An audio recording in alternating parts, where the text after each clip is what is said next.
look at this monster with a theme water park in the backyard. When I have all the lights on at Christmas, I want to make the spa red and the pool green. Is that something you're interested in, or do you want to be everything the same color? If you have fire features, chances are to get that look, you're not going to have your lights on. And people all the time are like, I didn't even realize that was a thing, because every time I go outside, I've always had the pool lights on. I call them geometric curves. Geometric, and I call them curvilinear. You're going to lose a lot of money later on if you don't understand at the beginning what you're getting. So that you're not over-empowering them with what it is that you want, but you're getting to them what they want. Good morning, Kevin. Good morning, Mike. We're going to talk about things that are focal points and things that create beauty and the wow features of your project. So these are all the things that you add to the project that make it unique and different and make it you. So that's a whole long list of fun things we're going to do. Yes, it is. So let's talk about beautiful stuff around swimming pools.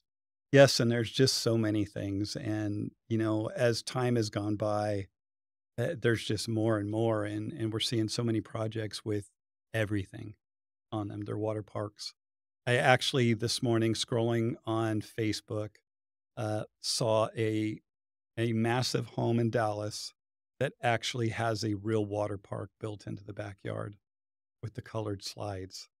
I mean, people are getting really serious now. Is that the one in Plano?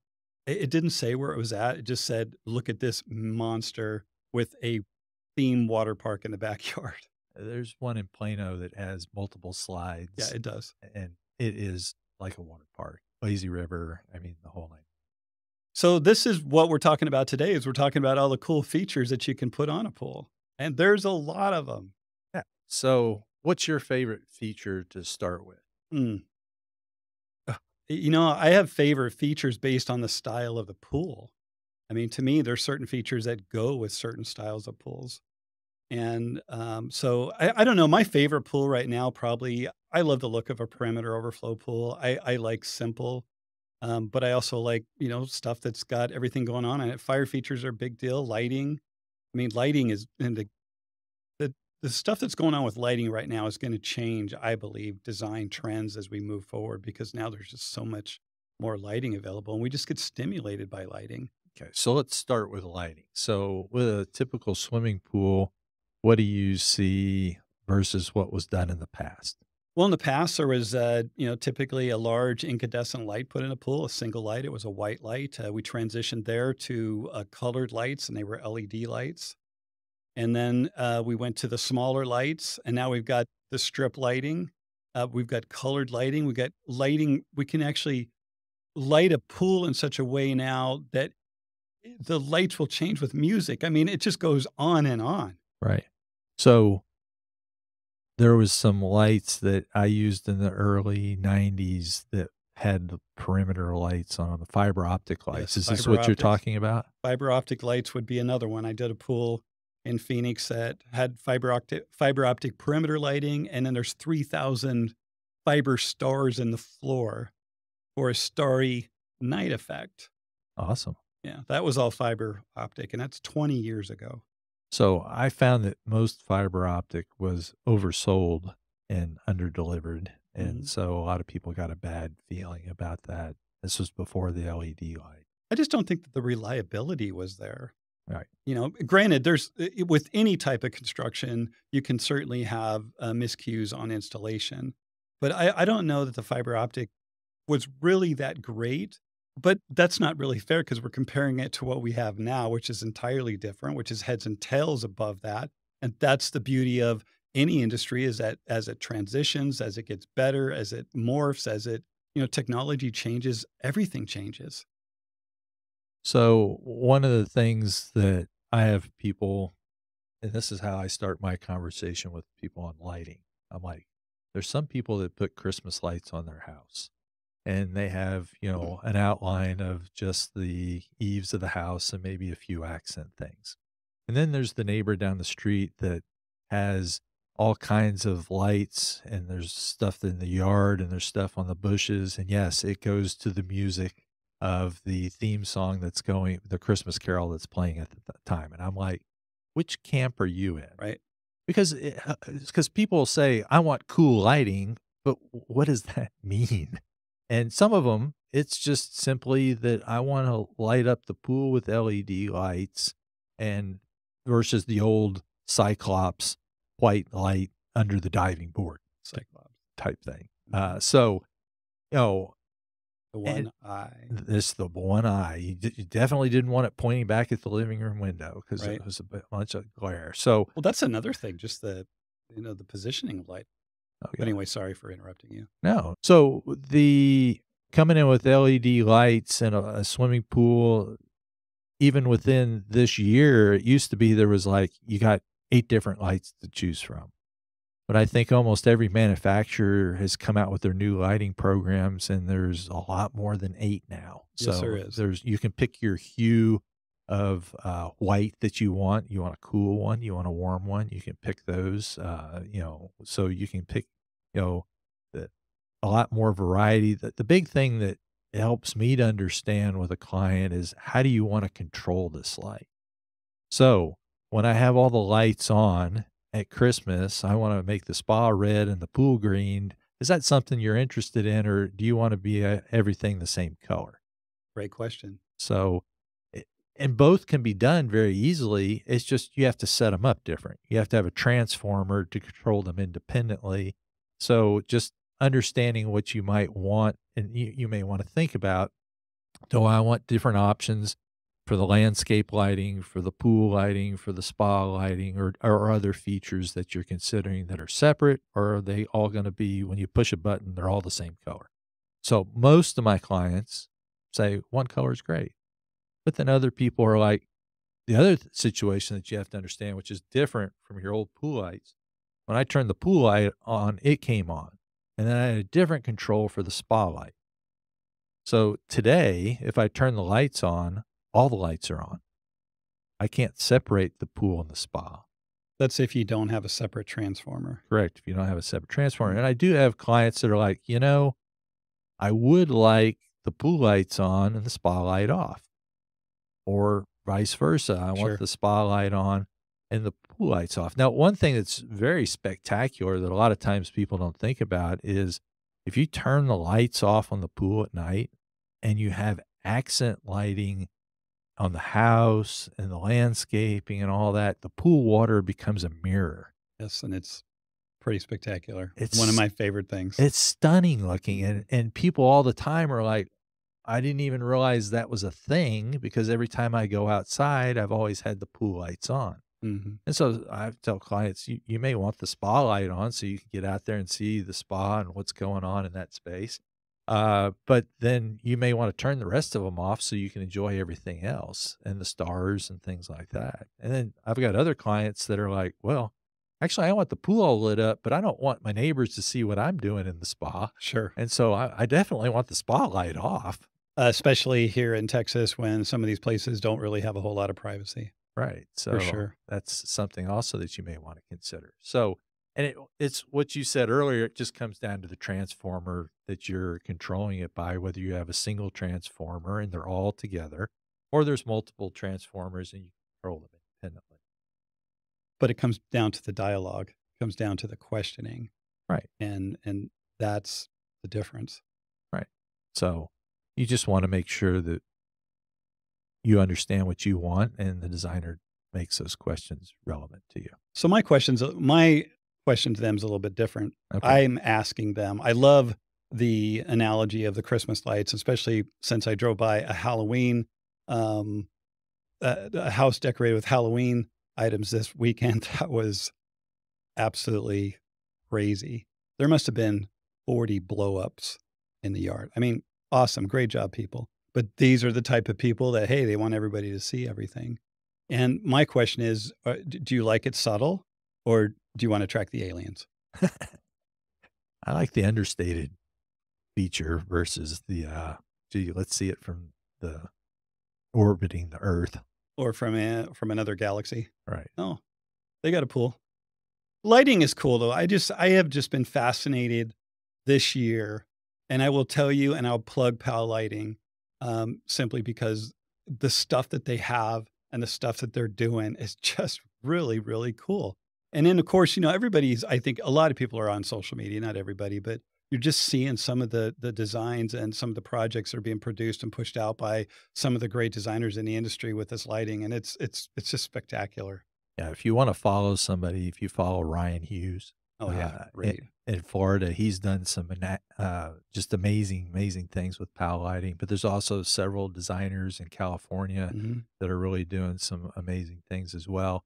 And so, again, if you're talking to your designer, if you have a picture of something when you say, "This is cool lighting," that would help them understand what your discussion is by just looking at things. Now, understand some of those cool features aren't like a 500 to $1,000 upgrade.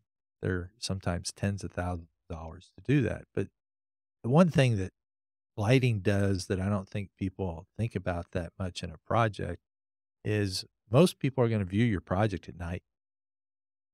You're not going to view it during the daytime. Fact. So that's the general consensus because a lot of us have to go work during the day, so we're not home at night to enjoy it. I mean, we're not home during the day to enjoy it, so we're home in the evenings. Plus, we entertain generally in the evenings. So there's really cool things. The other thing lighting can do is they can make bad things disappear Hmm. and they can accent things that are really cool. So, like I was on a photo shoot Saturday night and the houses around during the daytime detracted from the overall setting. But then at night, I came in and we did some highlights on a tree there, and there was also some existing lighting. And so the night shots are spectacular because you lose all the bad stuff that's around, but you get to focus on the really cool stuff. And so what you want to try to do is set that up so you enjoy it all the time. Absolutely. And a lot of the stuff that reflects off the pool, even if it doesn't seem sexy, really looks cool. If you're on the backside of the pool and the house is reflected on the ground because Yeah. you've got the lights on, it's a really cool look. Yes. There's just all kinds of things that you can do. So in outdoor living projects, the lighting, I think, is really key. And sometimes this could be lighting that's for, circulation and, as simple as, lights and steps and lights and planters and lights along walkways so we can navigate outside comfortably and not stumble and fall over something. But the other thing that comes into play is the accent lighting that's done in trees and highlights and silhouettes and all those kind of things. I mean, there's some people that have really, really done some amazing things in Arizona that I've watched over the years from a lighting standpoint. Been spectacular. Well, when you can enjoy the outdoors there almost year round, makes sense. Yeah, there's a lighting Janet Moyer, I think is her name, Hmm. which she's done some really spectacular landscape lighting. Yep. But just those are things that a lot of times when you're doing part of the project that it's not really thought about, but I think is a really, really awesome detail later on, that if you include that in your thought process and the design process, you're gonna end up with a much more powerful end result that you're gonna look at. Well, and I would suggest that since there's now lighting engineers in the world, and that's all they do, that this is a big thing. And yet something else for your designer to have a full understanding of. Well, and as you said, things have changed this year. Yes. So having a full understanding is something it's a moving target, which is really fun for us because we get to see more things that we can do that we couldn't do with the old fiber optic stuff that we tried some of it. Although that fiber optic starry thing on the floor, that's a really, really cool feature, and that's still the best way to do that from what I understand. I haven't done one in 15 years, so I'm not sure what they're doing now. Yeah. So amazing stuff. Uh, Sure, Brian could answer that question, though. yes. In fact, I'm pretty certain we could find people to answer just about any question if we can't. Yes. Most definitely. Mhm. We know a few people. Yes, we do. So yeah, lighting. I would say lighting's a really big deal because I firmly believe in designing for the evenings and for nighttime and for entertainment. And having those the ability to turn off lights separately, I think, is really a good thing. So be asking the questions. Lighting's a big deal. So something that I view that's very close to lighting, but I think it's even cooler than All righty, I can't wait to hear this. this is fire. Yes. So now some people say that's because I'm a male and guys just like to burn things, which, okay, maybe that's true. But I think that fire is a very dramatic feature in the landscaping. And we've mentioned it before because we talked about gathering spaces, I believe, in the last episode, in episode 6. But fire is really cool for people to congregate around and just have that. But I think as a visual feature, it's different, but it has a tremendous impact. Sure, and the reason it's different from my perspective is because if you have fire features, chances are to get that look, you're not gonna have your lights on. Yeah. Because the lights are gonna detract from the light coming from the fire feature, and there's no I think that, watching the flames, dancing off of a perimeter overflow pool, a black perimeter overflow pool, just, like, licking the surface of it is kinda neat. It's the cool thing that I think about it is it's the movement Yes, that you get with fire. It's not just a static it's a dance. light. Yeah, it's a dance. So there's all kinds of, and I didn't realize this was a thing, but I found out my superintendents are always interested to see what weird lighting thing that I do with fire on my projects. And I'm like, I don't do that. And then they started rattling off jobs, and I was like, okay, well, yeah, I guess I do a lot of it. Sure, So, you know, their bowls have been around for long time, uh, 15 years, longer than been longer doing than them that. longer than that. Okay. Well, I think, I tried bowls very early on and cracked a number of bowls, Mm, and so that was something that, we tried to do, and then people came out with systems and, you know, that worked much better and materials that didn't crack when we used them with heating and stuff like that, but, I guess maybe 15, 20 years, but it's in a span of things that's kind of relatively new based on outdoor living and swimming pools. But so I've not experienced a cracked wok pot or bowl, so I wonder if it has something to do with the weather here. well, what we did initially was we took flower pots. Okay, it wasn't designed for something to be used with extreme heat. We were just trying to put fire into some type of feature, and those cracked. So The concrete walks? no, no, no. It was okay. The concrete walk that you're talking about has been designed to receive fire features Gotcha, in yeah. the industry. Mm. Okay, so we went down to the garden center and Oh, got a flower pot. gotcha. Okay, and put, because we wanted a certain color flower pot. We didn't know, Mhm. and we put fire into it, and the thing cracked because it couldn't handle the heat that was generated with this thing. Interesting. So the walks that you're talking about are designed to handle the heat that are in those particular vessels. Right, and there's plenty more besides concrete now. We've got hammered bronze, we've got copper, we've got, I mean, all kinds of composites. I mean, there's all kinds of stuff out there anymore. Uh, In fact, I have a pool in Phoenix that has 3 3-foot composite wok pots on them that are all dumping water and flame, and they were composite, and they're now almost 20 years old. Fire and water bowl. That was an interesting setup. So, It's far safer now to do it than the way that we were doing it back then.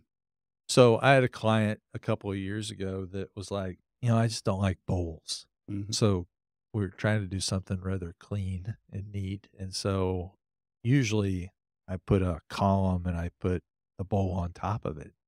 And the client was like, well, just put the fire in it. mhm. And I'm like, what are you talking about? They're like, well, just put it in the column.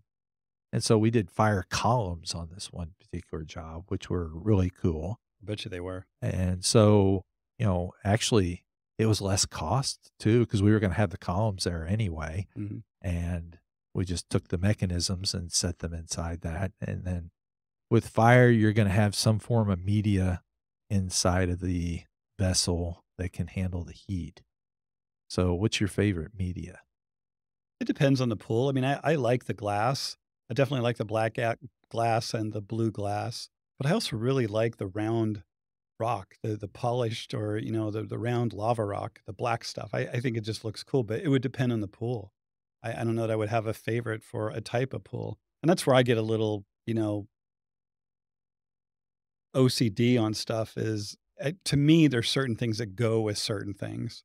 And I have to be careful because I have to be tactful because not everybody has the same taste, Right. and there's some things that you just think, okay, but at the same time, it is what it is.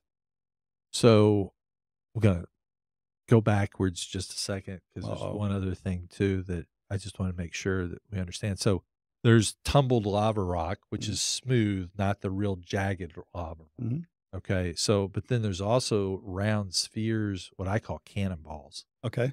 So those are kind of cool from a media standpoint too. They look really cool in a fireplace. Yeah. Mhm. I've done them actually in a fire pit, Mhm. mining the whole thing. So, but style.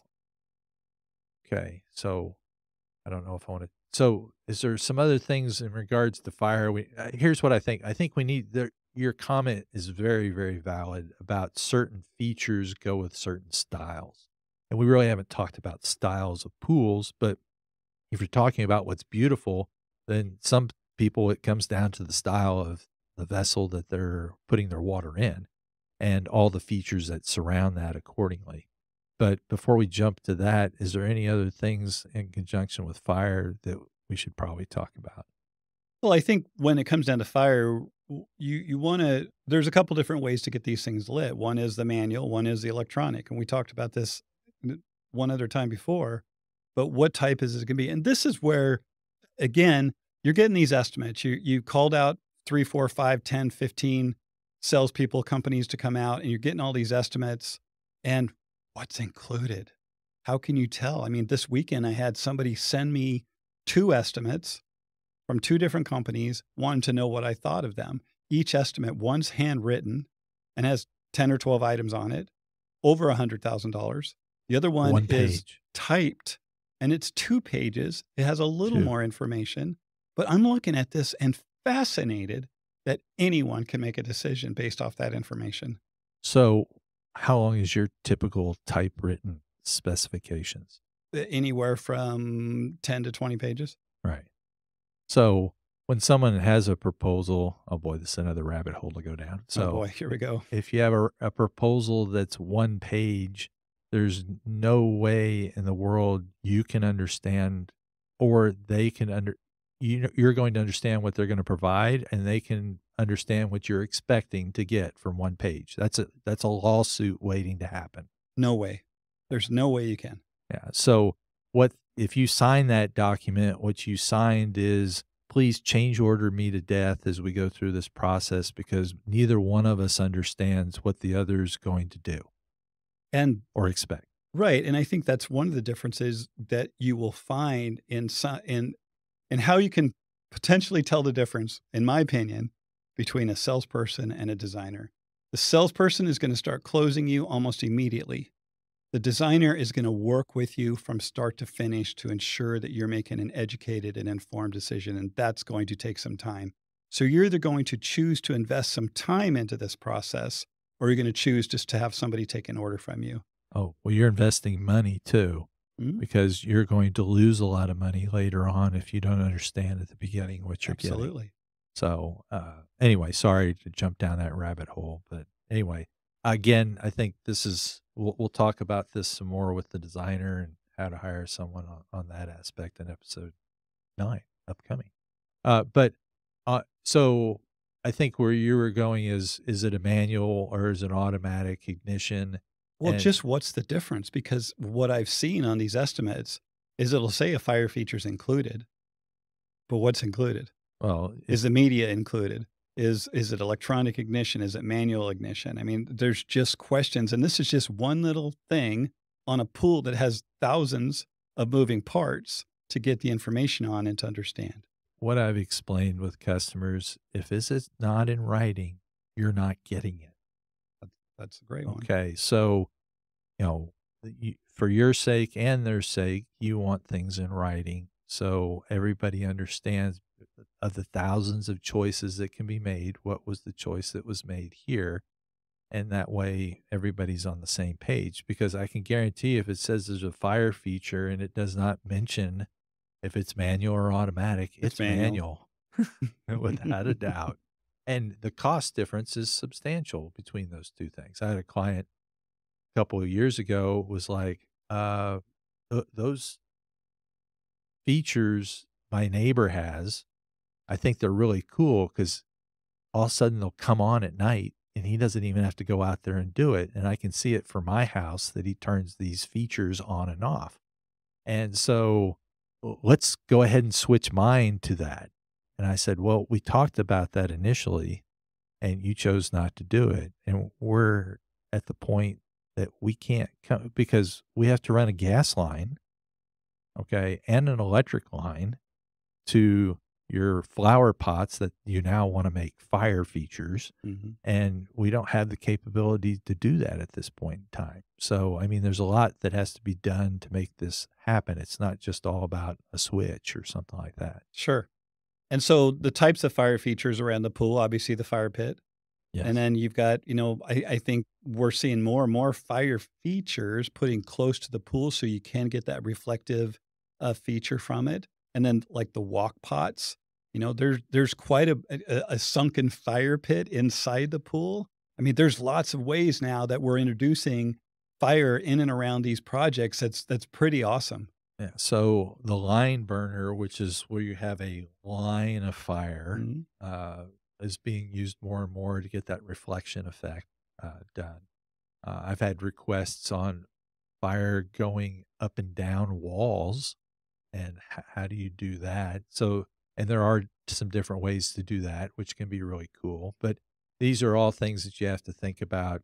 And again, it helps to communicate if you have a photograph of something that you have in mind, in the direction that you want to go. So that covers everything. Well, that It's quite a bit on begins, fire. It that, begins for sure. that begins it. So, But we were talking about other features too today. Well, do we wanna talk about the other features and then come back to design? Just the styles of things, and end with that? Or Well, maybe we could briefly, so styles of pools. So I saw on Instagram a week ago or two, and it was a Grecian style pool, and it okay. was a new pool just finished. And I thought, man, that thing looks good. I So mean, and s who's building Grecian pools? Not too many people right now. okay, so when I got into the industry, there were several traditional shaped pools. There was a Grecian and there Mhm. was a Roman. So, what's your definition of what a Grecian pool is? A Grecian style pool is going to have radiuses on both long ends and some scallops on the corners. Okay, so, in California, we call that a Roman. Ah, Okay, so well, that's California. yeah, what do you know? So a Grecian, what we called a Grecian, it was flat on the end Mm, with scallops on the corners. So that was a Grecian, but the Roman had the curved radiuses on the makes ends. sense, actually. So, but again, if you are trying to, those are both very traditional, Hmm. very symmetrically shaped structures. So usually the features that go around that would follow those symmetry and straight lines, sight lines, and things like that. So Sure, and with the decking, you can play with all those radiuses and stuff. With both those pools, we're talking consistent radiuses and straight lines, which no I squiggly line, no freeform stuff. no amoebas, no freeform stuff. That seemed to have gone the byway quite a long time ago. Although I am seeing freeform pools with consistent radiuses, but I call them uh, I call them geometric curves, geometric, and I call them curvilinear. curvilinear. Yeah. Okay. So again, something that's a little bit more clean and tailored. Mm, Everything's a very distinctive radius. That radius plays off of multiple things, probably. So it's not just a random uh, curve in the overall thing. So you can have something that's not straight line, but still clean line. mhm. So, Well, what's interesting about that is over the years, I've had questions, or I'll be talking to a potential new client, and we're talking about shapes and different features and stuff, and they'll say something on the order of, "Well, we just want a rectangular pool because that's gonna be easier to build." So the mindset is if the pool looks simple, it should be simpler to build. You wanna go ahead and comment on that? Well, there's a couple of things that come into play. So, one thing, and again, this will change depending on market, but a lot of costs are driven by what's called the perimeter of the pool, the distance around the pool. And so, curves, you don't have corners. So, therefore, you have less ins and outs. And so you could have a curved pool. And I used to tell people, I had an example, I can do a rectangular pool that's a 14 by no, the exercise, it was an 80 perimeter pool. If I did a rectangle, it was under 400 square Mhm. feet. If I did an oval, it was over 600 square feet. Yep. And the price of those pools are the same. So it didn't have anything to do with the volume of the pool. It had to do with the distance around. Mhm. And so curves are much easier to build because if something's off slightly, you're generally not going to see it. So versus if you're dealing in straight lines and everything has to line up with each other and you get a line that's off slightly, it's glaringly obvious, especially when you do that drone picture at the end. Right. But you That know, takes more precision for sure. there's more precision to it. So a perimeter overflow pool is probably one of the most simple looking pools that there is, and it's probably one of the most complex things to build out there. Oh, for sure. Very, very complex. So, you know, simple in appearance doesn't necessarily mean simple in application. Mhm. The so you have very symmetrical shapes, which would be like our could be just a simple rectangle. It could be a Roman. It could be a Grecian. You have curves that you've brought in that are geometric. Okay, so what'd you call it? Curvilinear. Curvilinear. Or I call them geometric curves. You could have. I do a lot of projects that I combine geometric curves with straight lines as well, but this would be more an asymmetrical design than a symmetrical design. Mhm. So, and then you would maybe go to a modern. So, what would you describe as a modern shaped pool? I think modern pretty much is gonna play off modern architecture, which is Okay. typically pretty clean and straight. Okay. I So, is mean, it this happens to be the kind of architecture I love is I really like that very modern look. But I like them all. so? Would you say that a perfect rectangle is a modern pool? Yeah, Could it be if could the be. space Yeah, fits that, yeah. but then could you have a pool that's got a angle on it and the features are asymmetrical? Could that be modern as well? Yes. Okay. So if as long as it plays off the architecture. And I almost feel like the architecture of the house screams at me as to what should go in the backyard. So I have to get off, the fact of, I'll come to a house and my protocol has always been, okay, if I lived here and I was working with this amount of money, what would I do? That's how I've looked at every single project I've ever done. And typically, unless the homeowner is very specific about what they want, they like that. You know, Today. if you yeah, today. What if you lived here, what would you do?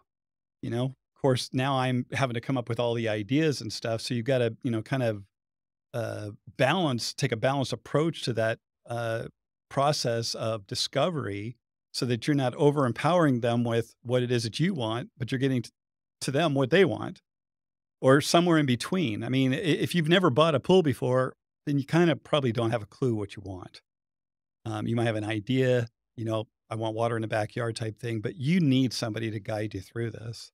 So my opinion, and I think I'm just going to say this probably differently, but I Your disagree. perspective. My perspective is a little different. So my feeling is everybody has an idea, Mhm.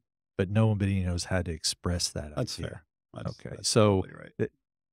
the fun of my job is exploring the process with them and to come up with, because when you pull the 3D up and they're like, "Oh my gosh, That's it. That's amazing. And it's nothing what they've described, but it was you asked questions, and so you understood, and you have to understand their priorities and focal points and architecture and what they want to play off of. But when you roll that out, a lot of times it's not a shape that's ever been done. It's not something they've seen in a photograph, but you understood where they're trying to be, and then you gave them that's what they were looking for. They just couldn't put words into it. And Sure. neither could you because it didn't exist before. Right. That's the fun of the whole thing. I think so. And like you, I don't like ever doing the same pool more than once. Yeah. So if I had to do rectangles all the time, I would probably not enjoy my job as much as doing that. But again, I'm a different bird, so there's other people that do rectangular shaped pools that create beautiful stuff all the time. So I know people that do one plan almost all the time and people that maybe they've got 2 or 3 go-tos, but it's the same thing. And, the design program makes this really easy, but I don't think it's very custom. I don't think it's very I don't think you're connected, that well, and I just with the amount of money that this is involving, I just really feel like there's needs to be a process. so the other thing is I've been at this long enough that I've seen the pendulum swing. So when I first got into the industry, everything was very traditional, Yep, and then it went very organic, very. and then it's gone modern.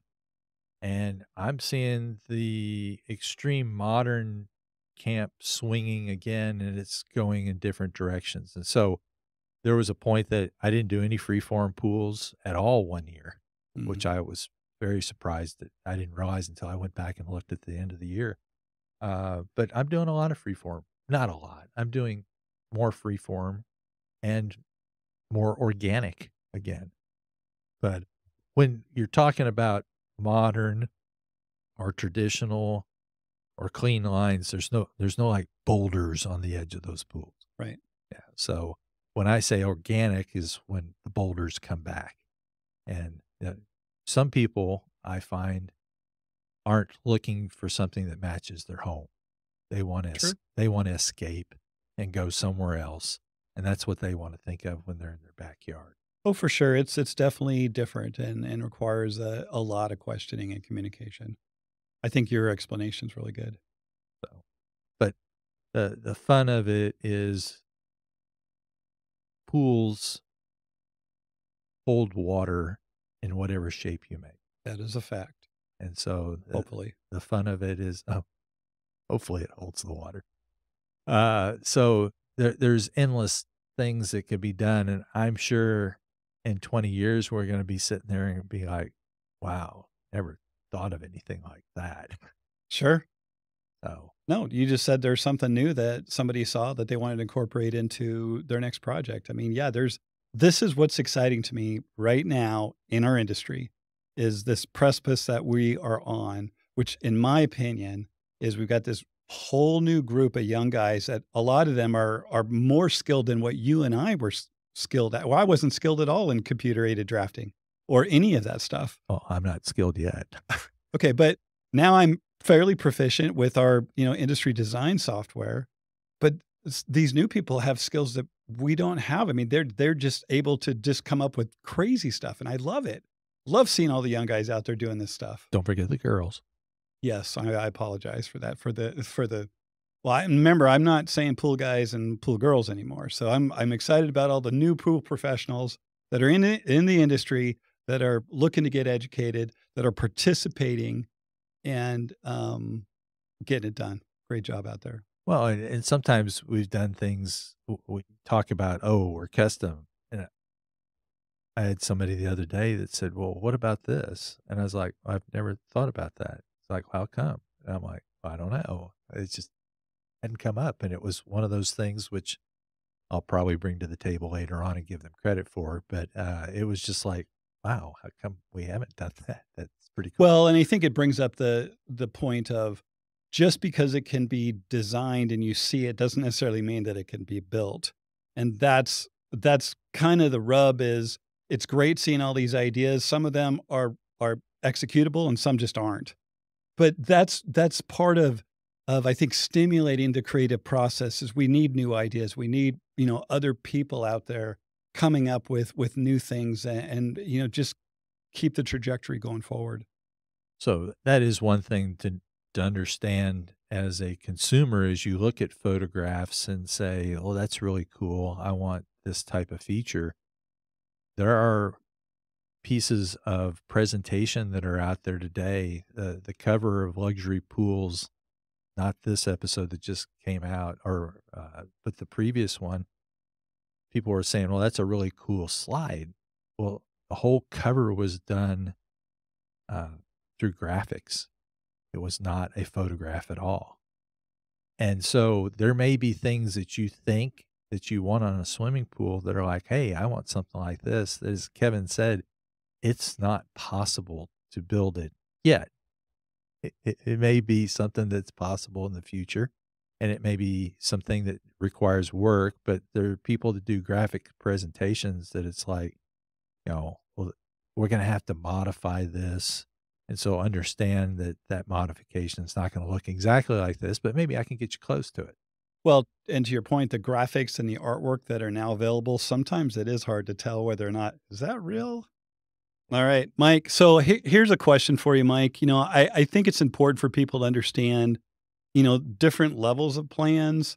And something that I've been doing for quite a few years, I know you've been doing as well, is master plans. Okay. And so you talk to our audience a little bit about what that looks like to you.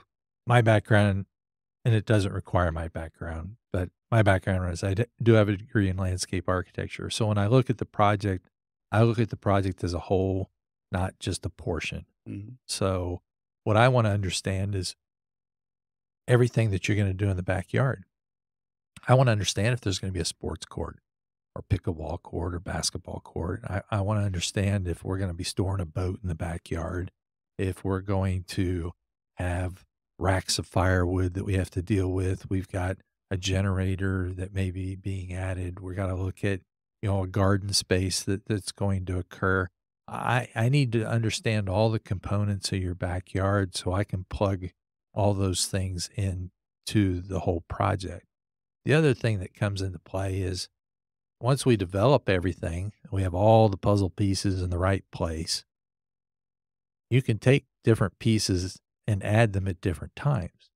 So you have a master plan by which you can add to, we're going to only deal with the pool portion right now, or maybe we're going to deal with the outdoor living and the kitchen portion first. And the pool area is just going to stay grass. And that may happen for a couple of years, and then we're going to come in and add things later on. So you want to try to think things through to some extent. Also, like they started a project for me today. Part two is the cabana. It's not coming at this phase, but what I'm doing is I'm running the gas and electric out to that space so I don't have to tear everything up later on to come in and add the outdoor kitchen and the lights for the cabana and all the things that are going to be out in that space. So when you have a master plan, you can plan so you don't tear one thing up to do the next thing, so the pieces fit together. It's like a roadmap of processes and things to do in a specific order because, like a lot of people, I mean, myself included, maybe you can't afford to do everything all at once. So sometimes we got to break it up into smaller pieces so that we can get to the end goal. Sure. And it might take a couple of years. Yeah. I've had clients that have taken 10 years Hmm. to develop a piece of property and do all the different phases that they wanted to do. And sometimes that's, if you don't think everything through, then you're going to usually tear things up and have to replace things. So there's going to be more cost involved in that process.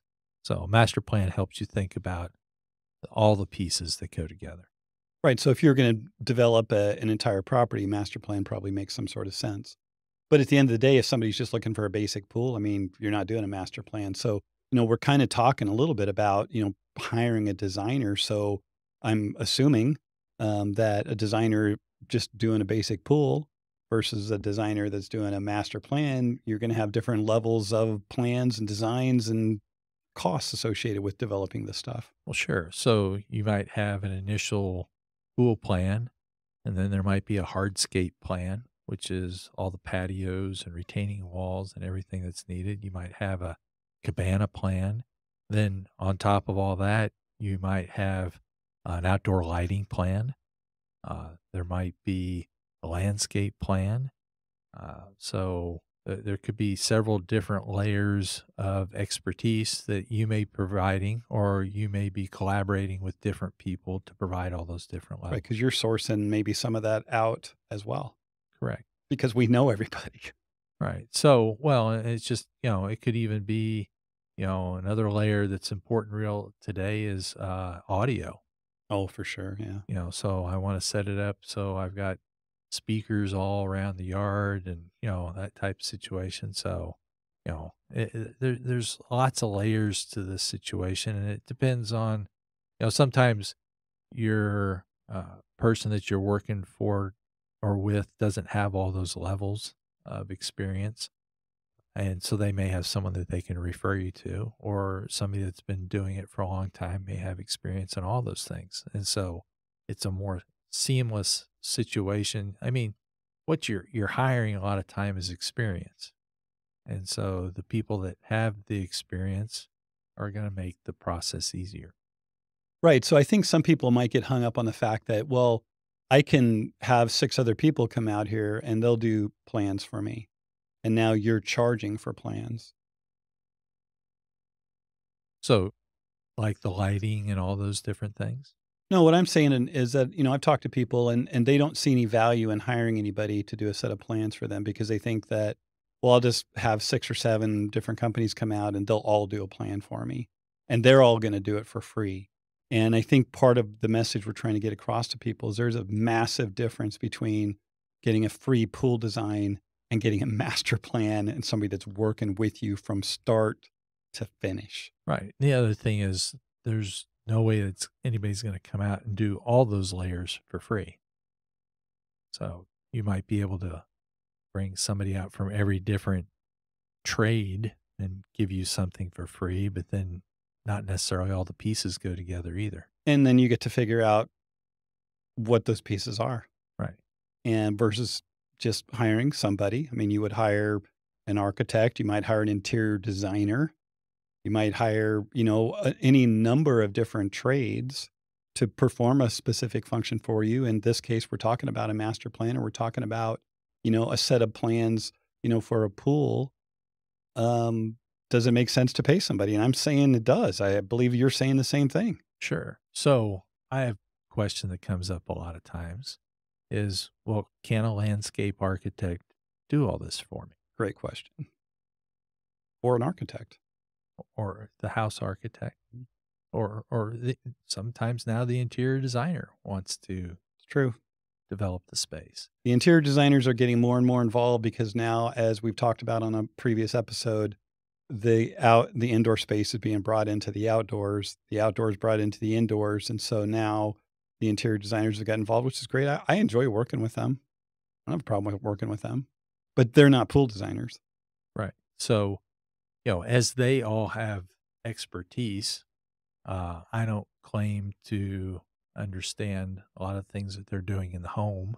I'm not going to get into their kitchen design inside the house, uh, or, respectively. Anyway, so I think when you have a very complicated project, if you have a team that is collaborating together, an architect, an interior designer, a landscape architect, a pool designer, I think that all those people can bring together a better whole than not.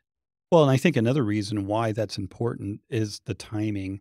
And have found out a couple times this year. In fact, I was talking to one of my builders that I work with, and in the past, they have typically brought in the pool guy like way at the end. The house is already under construction, and the homeowners were busy focusing on other things. But I think we've got this turned around to where we're going to be able to get involved much sooner because I know for a fact we can save people money if we get involved sooner because they just don't think of some things.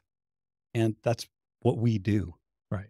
All right, everybody, that is it for today. But there's so much information on here to share that we're going to have a part 2 to this. So we'll see you next time.